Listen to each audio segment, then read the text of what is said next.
So we need sometimes what they do is they need what they call a dump trend method such that dili yun siya increasing, strictly increasing. Medyo mag-flatten yung kanyang line. Okay? So itong add damping parameter, so flatten the trend, is just a new parameter, okay, to add. So theta is the, theta, phi is the damping parameter and its value is between 0 and 1. So ang effect nga is it dampens the trend.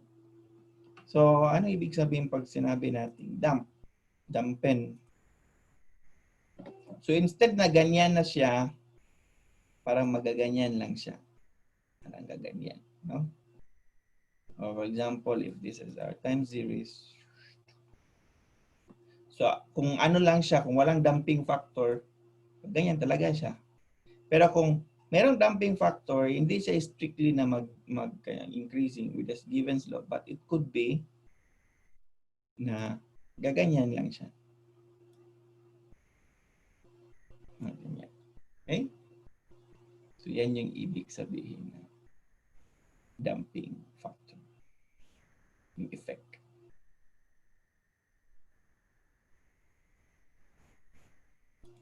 Yep. So it's always between 0 and 1. Okay, so we have now the dump trend method. So the forecast will just be LT plus the damping, exponential siya, then BT. Okay? So depende kung ano yung H natin. So kung ang H natin is 2, so mag-start ka hanggang 2 lang. Wala na yan. Kung H natin 3 plus, ano siya, plus theta 3. Parang ganun. Okay? So hindi na siya linear lang na H lang dito. But it gives you a factor, certain factor that will try to sort of decrease the value. Okay, so what happens now when the damping parameter is equal to 1? Ano kaya mangyayari? Katingin niyo.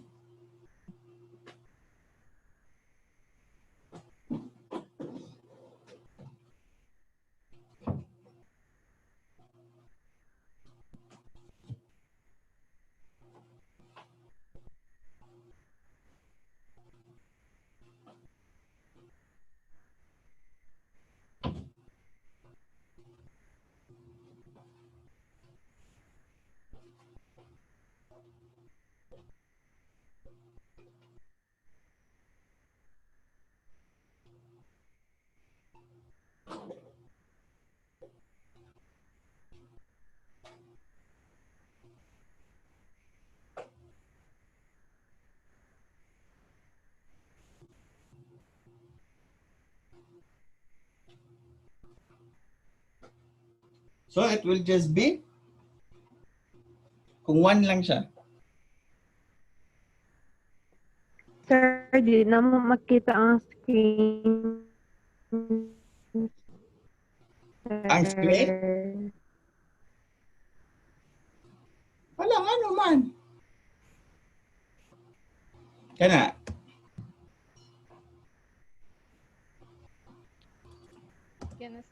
Nag-green mo siya ganina, sir.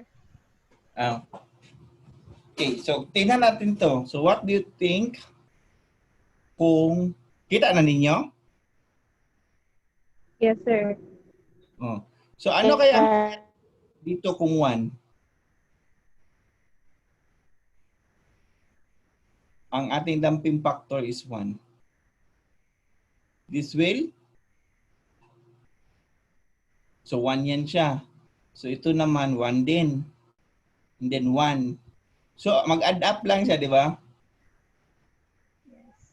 So parang pabalik lang siya doon sa ating hindi dump. Okay? Eh, ibig sabihin yan, babalik lang siya sa hindi dump. Para kasi ang mangyari is okay, parang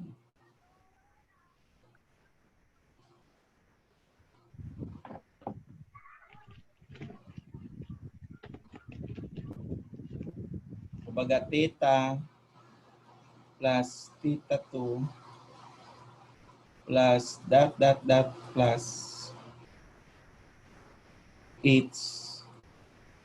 Yan ay magiging 1 lang plus kung 2, 1 dot plus 1 h. No. So therefore, kung h natin is 2, that's just 1 plus 1, which is 2. So babalik lang siya doon sa undamped na forecast, which is h b sub t. Yan lang siya. Okay? So that's the thing.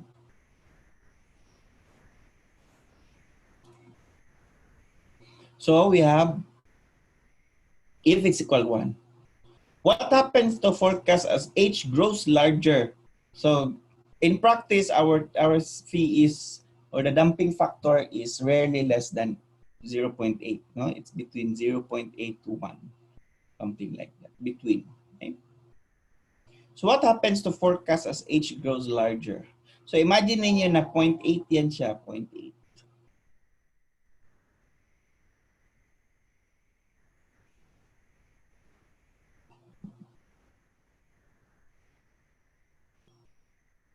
Actually, nandito na ang sagot. So short-run forecasts are trended while long-run forecasts are constant. So, kumbaga kung ang age natin is mas lumalaki far in the horizon, like for example, we want to forecast like the next 5 months, no? So ang forecast natin doon is mag-start na siya ng long run. Yeah? Yan yung idea niya.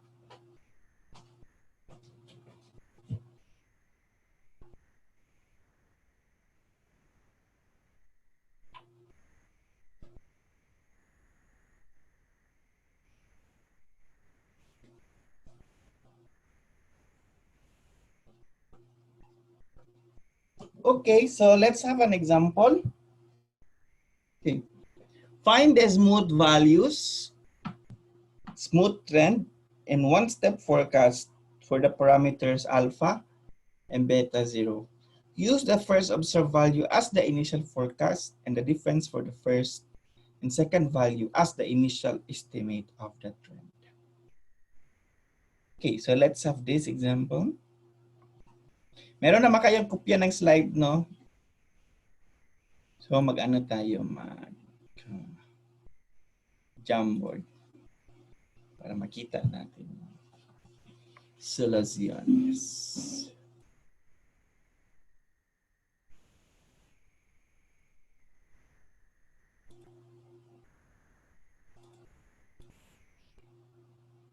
I-apply na talaga natin para meron na tayong idea. Okay, so that's it. Okay.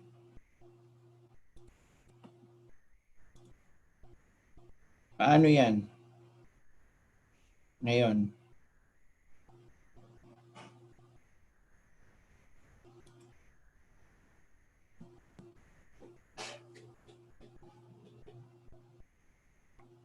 Okay, so let's have the Jamboard.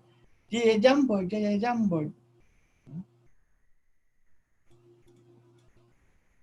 Series muna natin yan. Kopyahin ko na lang yung data para at least dito natin makita. Okay?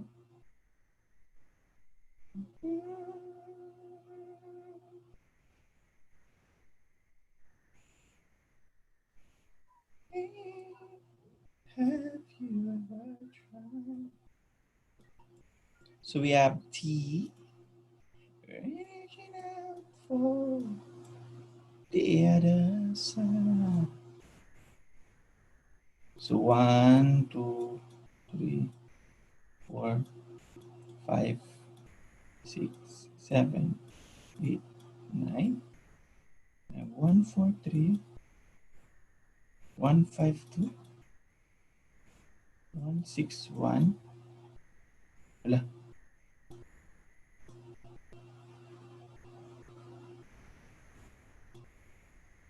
152, 161, 139, 137, 174, 142,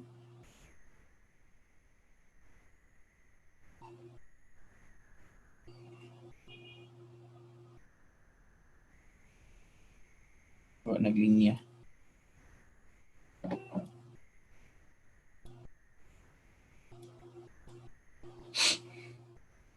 And then 141, the 9 is 162. Okay, meron na tayo mga pre-estimated yung smoothing parameter.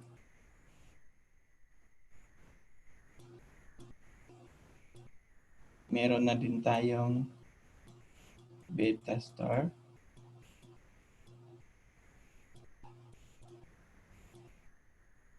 Okay.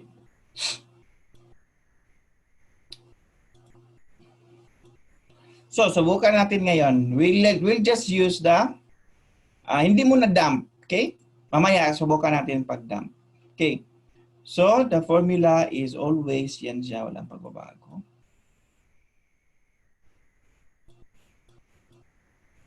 Given T.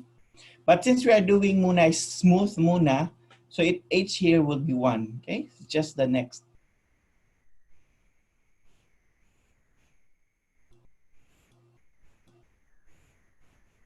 Okay. So what would be our Y1 estimate? Given 0, so LT equals 0 plus.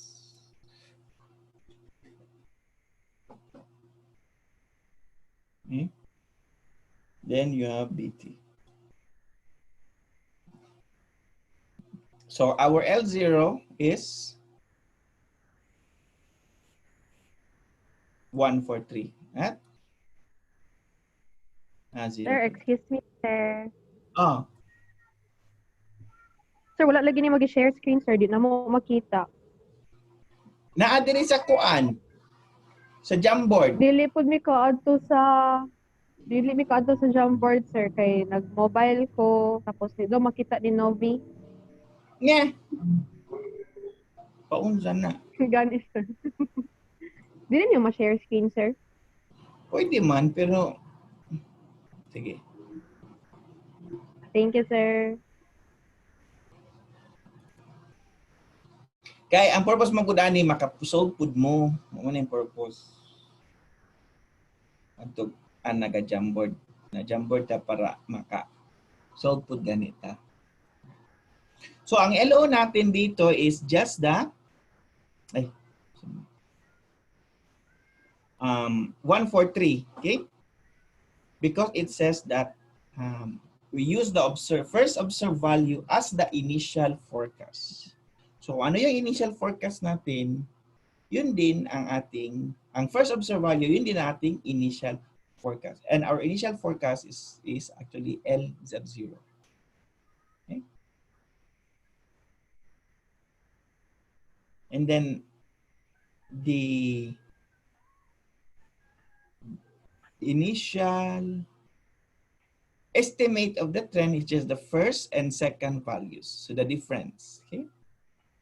So 152 minus 142 is 9.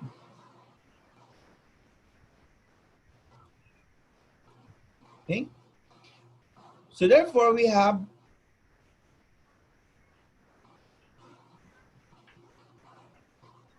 143 plus 9. So I have 152. It's just the same. Okay?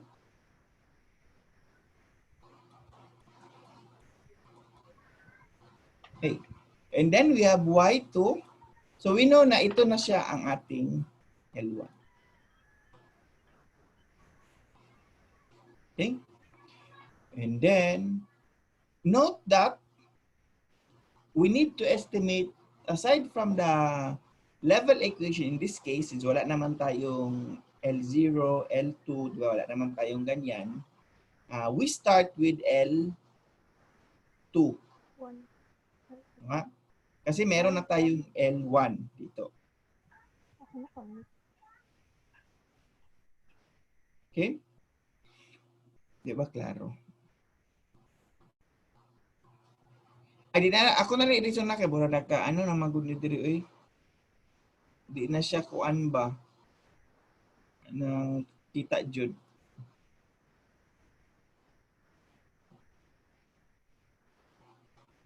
At least naa naman mo'y kuan, na mo'y ID, na naman mo'y slides. Pwede niyo makita dito ang ato ang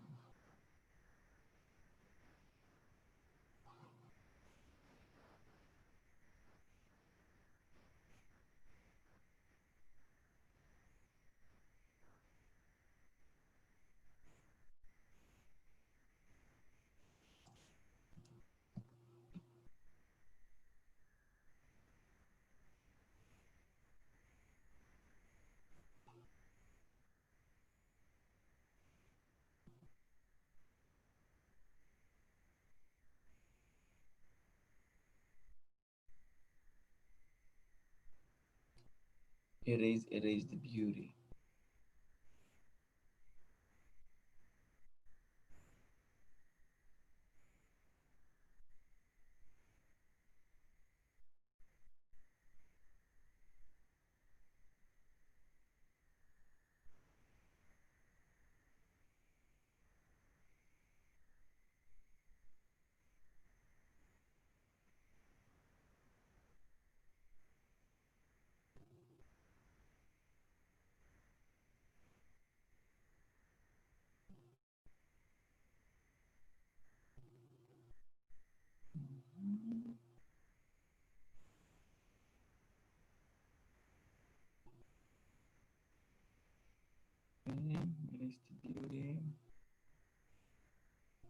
Ay,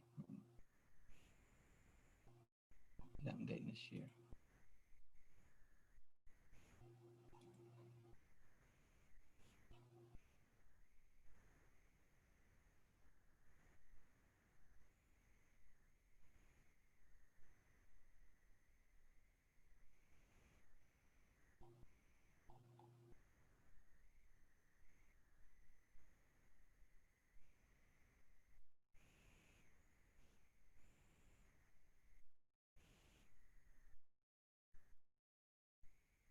Ako lang i-reason na para dili kay mag-vote.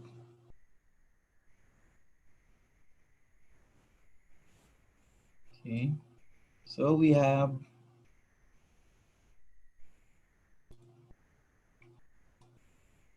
so mag-start na tayo doon sa LT. Okay. Kanina, tapos BT, tapos yung forecasted value natin. Okay. So ang LT natin, alam natin na 143, yung 1 kanina. And then the BT is 9. And syempre, wala tayong forecast dyan. Okay? Kasi ang forecast natin is from the previous. Wala naman tayong 0. Okay? The next is, klaro naman, no? We have 152. Then we have 9. And of course, the FT is 152. Okay? That would be the forecasted map. And then, ito namang 139 yung next. At least, meron na tayong information sa previous ng mga values. So, we'll just need to compute for the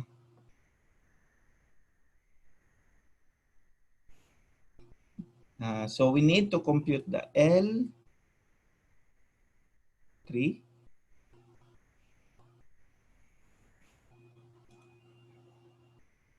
So, L3 is equal to, tingnan ko kasi hindi ko memorize yung formula.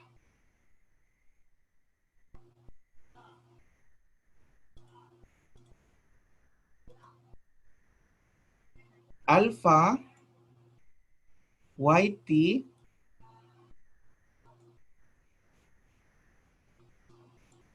plus, dito ko na nilagay, plus 1 minus alpha times L2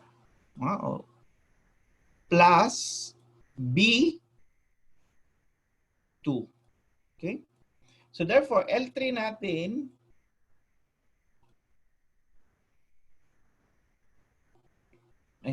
not L3 yan.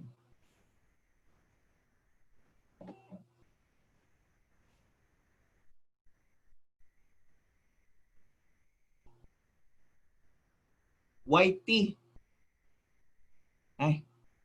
YT pala yung L3. Kasi that's what we need to compute yung LT. So ito, Y3 to siya ha. Kasi yan yung data eh. Okay? So let us say our YT is 161. But of course, we don't know yet. Okay? Kasi nga, yun yung hindi pa natin, yung fitted ang kinocompute natin. So yung fitted niya is L3. Pero ito, Y3 natin is 161. Okay? So, anong ngayon ang gagawin? So, our alpha is 0.501 times Y3,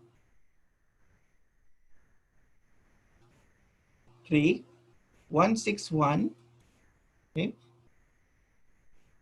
plus L2. 1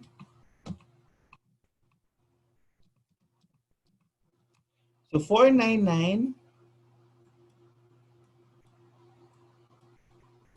times L2, which is 152, plus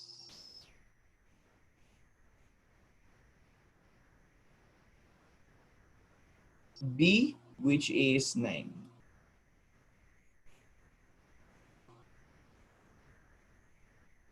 So we have 0.501 times 161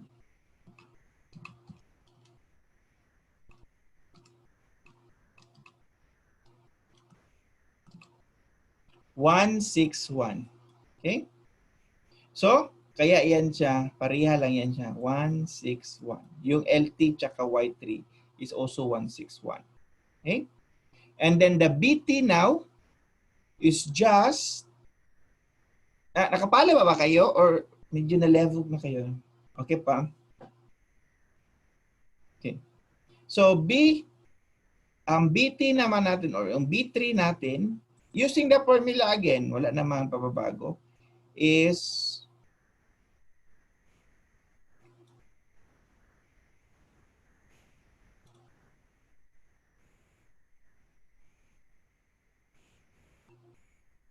beta star LT minus LT1. So, ano yung L3 natin kanina? 161. Ano yung previous? 152. Plus 1 minus beta star times BT minus 1, which is B2.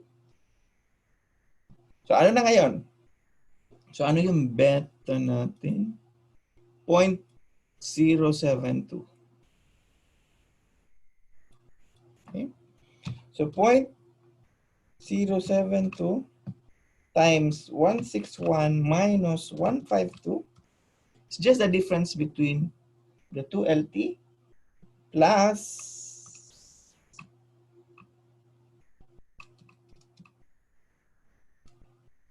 times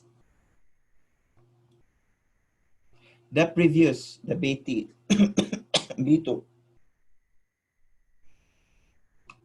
Or we have again 9. B3 is still 9.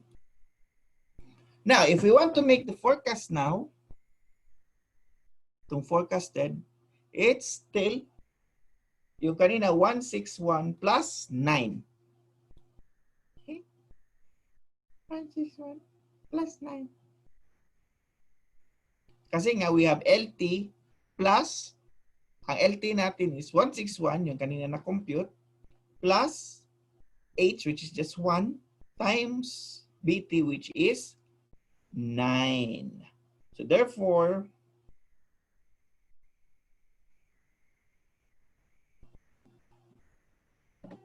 our forecasted value would be, based sa formula,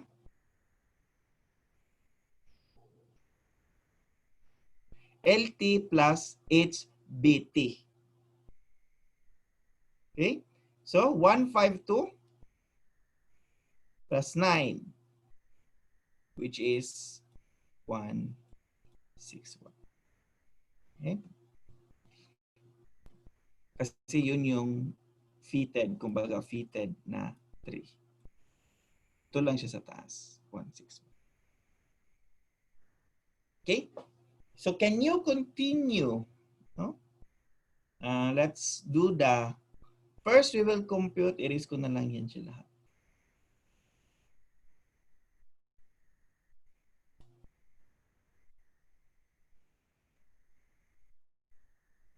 Mahirap talaga itong ano. Walang style. Pumunta ako sa SM kahapon, walang bentang stylus.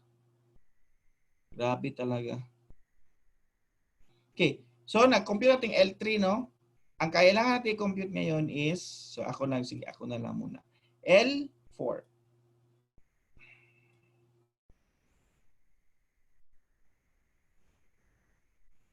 Remember that L4, yun yung ating i-compute. Right? So, we need alpha times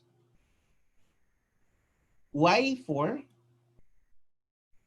plus 1 minus alpha L3 plus B3. Okay. So 0.0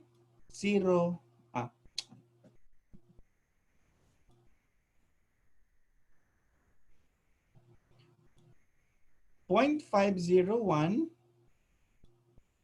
times Y4. Ano yung Y4 natin?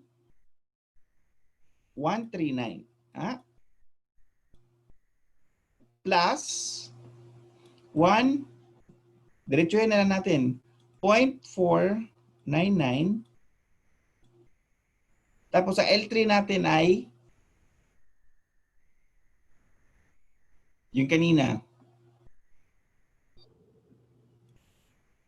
Just 161. Tama?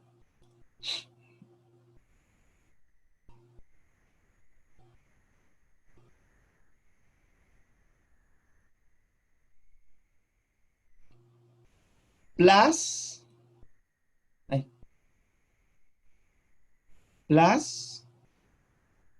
B3. So ano yung estimate natin, di ba? 9. Yung kanina. Okay? So we have 0.501 times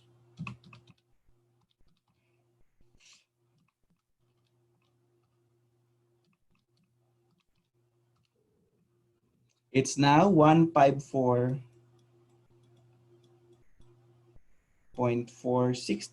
So yan yung LT natin. L4 natin. Okay? Follow pa ba? Pwede natin i-table lang later. Table natin yan lahat. And then our LB4.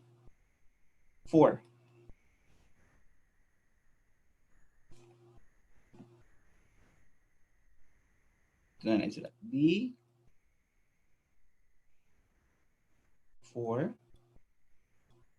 is just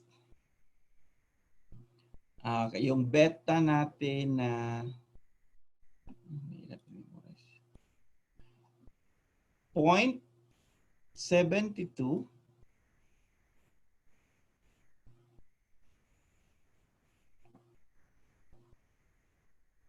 times the difference. So yung L4 minus L3, which is 154.469 minus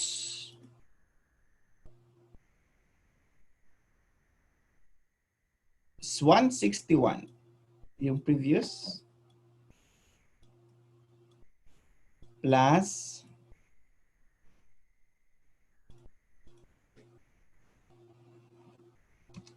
1 minus 0.72, 0.928 times the trend before. So ano yung trend before? Which is 9. So finally, our B4 is 7.88. Okay. Now, using this value, we can actually, we have B4, L4, we can actually now have a forecast on F5. Amat? So the F5 is just the forecast L4, the L4 plus the B4. Yan lang siya. Ganyan lang kasimple ang ating. So 154.47 plus 7.88. 162.34.